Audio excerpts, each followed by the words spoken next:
मनपाच्या यादीत परप्रांतीय, श्रीगोंद्यातील मतदार. मनपा म्हणते नावे वगळणे आमच्या हातात नाही.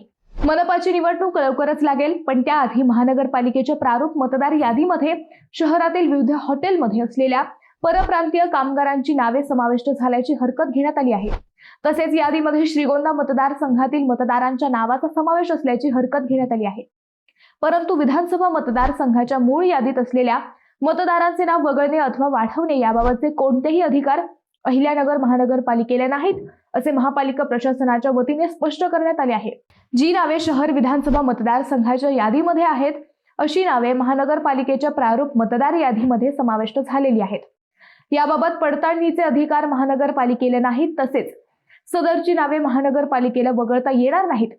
शहर विधानसभा मतदारसंघाची 1 जुलै 2025 रोजी अस्तित्वात असलेली मतदार यादी महानगरपालिकेची मतदार यादी तयार करण्यासाठी वापरण्याचे आदेश राज्य निवडणूक आयोगाने दिलेले आहेत.